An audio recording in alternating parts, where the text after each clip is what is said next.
Good afternoon, ladies and gentlemen. My name is Belinda Beeman, and welcome to my presentation on literature of the Victorian era and the societal influences that it had on literature. There are 3 points that I will be speaking about today in my presentation. They are basically the literary period itself, including authors and major literary works, how the historical period influenced the literary period, and about Pip Krupp, who is a literary hero of the Victorian era and encompasses how the historical period influenced this literary period. Just to start, to give a little background, this literary period started in 1830 and ended around 1900. It was named after Queen Victoria of England, who ruled around the same time. And below you can see a picture of Queen Victoria herself and some of the fashion of the time. Poetry was the most visible form of literature during this time. It was very realistic and very down-to-earth, which was an exact opposite of the period before that, where poetry was very idealistic. A famous poet of this time was Alfred Lord Tennyson. He wrote Break, Break, Break in 1842 and Charge of the Light Brigade in 1854. Another famous was Browning. He wrote dramatic prose. He wrote Men of Women in 1855 and Ring of the Book in 1868. Both these men were very innovative for the time and used a variety of topics for their works, anything from social issues to the existence of life itself. Nothing really was off limits for these two gentlemen. This period is also where we see the novel starting to become very popular, which started by a series of stories being published in magazines and then them putting them together to make these books. These were also becoming popular amongst women, which was a new audience for writers at the time. Previous to this, women were not encouraged to read or to be educated, and there was a societal push to have women start doing these things. One of the most influential novelists of time was Charles Dickens. He was known for putting social issues in the spotlight of a novel, which made him very, very popular. He's known for pieces such as Great Expectations in 1861 and A Christmas Carol in 1843. Someone else who was very popular was Thomas Hardy. He incorporated qualities of Greek tragedy into his writing, which made him very popular, again, amongst women readers. He had fantastic plot lines and amazing characters, which appealed to mass audiences. His well-known pieces are A Pair of Blue Eyes in 1873 and The Woodlanders in 1887. Themes for the literary period include reform. It was the beginning of the industrial age, so there was a spotlight on child labor. Children were being abused. Small hands can do quick work and get into small places and be paid a very small wage. Women's right was also very big. Women were looking to stop the abuses of their husband that they had had in the past and start voting. There was also a challenge in church doctrine. The idea that God created man was being challenged by Darwinism, and that evolution is what made man.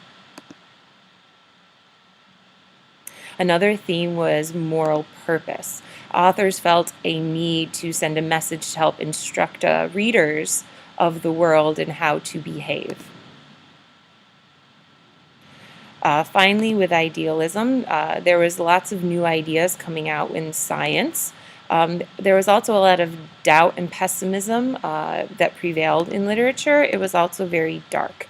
You see characters like Dracula and Frankenstein kind of play in here, where it's science putting together with other dark ideas of occult, and again kind of pushing against the ideas of church and what was preached there.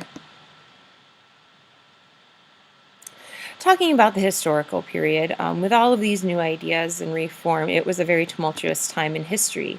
There was great upheaval in society and just in general questioning of church doctrine, questioning of societal norms. Which brings us again to child labor. Child labor was a very hot topic during this time. You can see pictures of children working in factories with different machines, very dangerous. This was something that people felt was not right. Abhorrent conditions of them working for long hours and again getting paid very little, if anything. Again, with women's rights. Women had suffered abuse by husbands. They were told that they should be seen and not heard, and women were ready to be educated and be a part of society. They wanted voting rights. They wanted to have an opinion in what happened in their countries. Also, as I said before, religious doctrine was being challenged. We can see Darwinism coming in with the idea of evolution as opposed to God created man.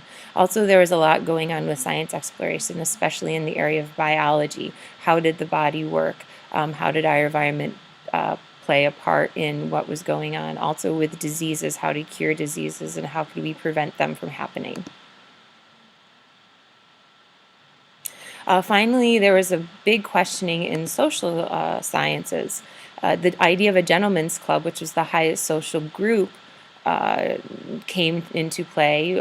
Why did a gentleman need to be someone who made a lot of money and would go to these very selective clubs? That definition of a gentleman was being questioned. Should it be someone who had a lot of money, or did being a gentleman have to do more with how you acted and what you morally did? Which leads us to Pip Prip. He is a classic Victorian era hero.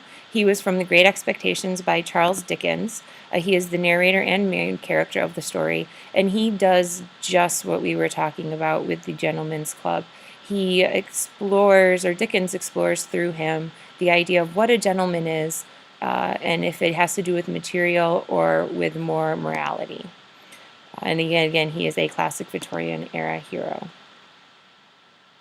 Just a quick story summary. Pip is born an orphan and dreams of becoming a blacksmith until he steals food for a convict and suddenly is sent for by Miss Haversham, who is a single woman who lives in a home in London, England. He is then given a chance to become a gentleman by an anonymous benefactor who we later find out was the convict that he had stole food from.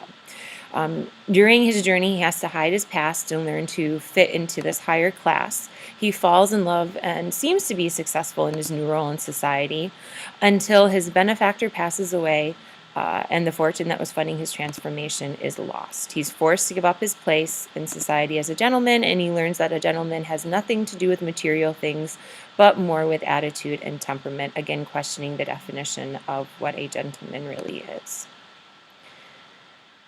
So there are 4 character traits that would consider Pip a hero. The first, he's more courageous than other men. He has extraordinary precocity. He is concerned much about his reputation, and he is very magnanimous. Starting with being courageous more than ordinary men, Pip steals food for a convict who later becomes his benefactor. He knows it is a crime, but he does it anyway. And later on in the story, we can hear him talking about it, like this quote states.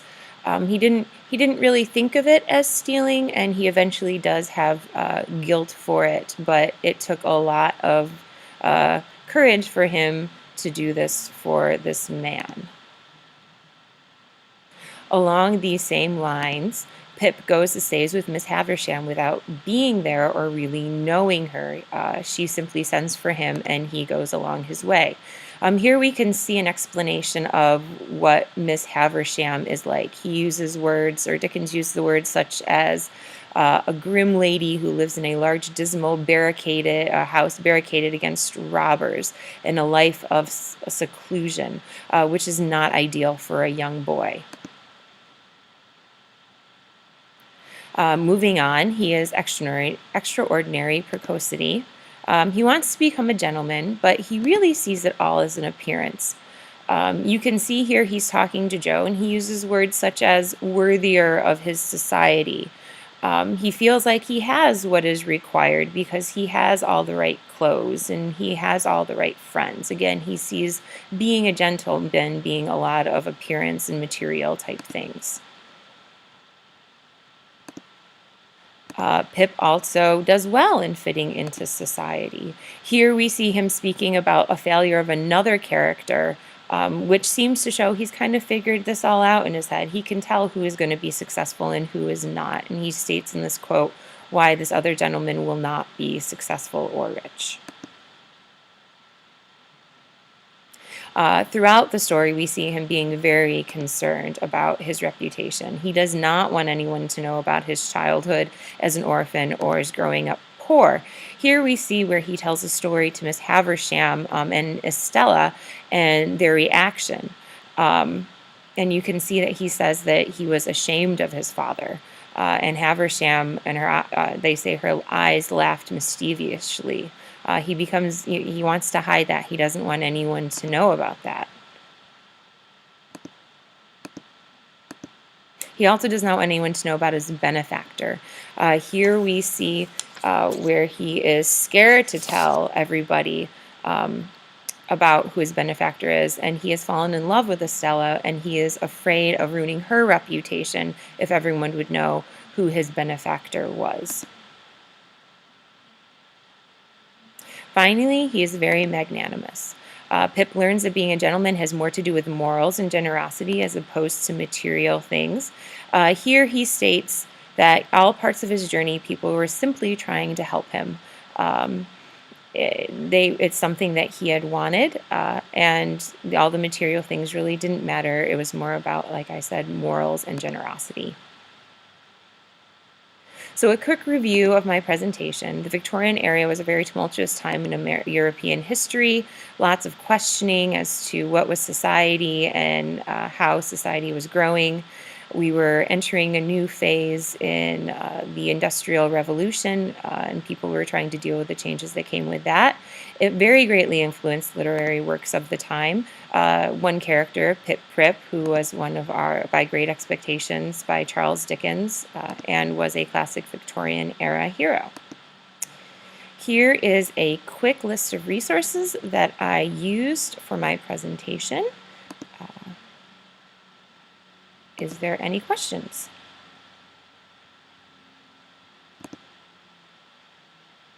If not, thank you very much for seeing my presentation, and I hope it was helpful.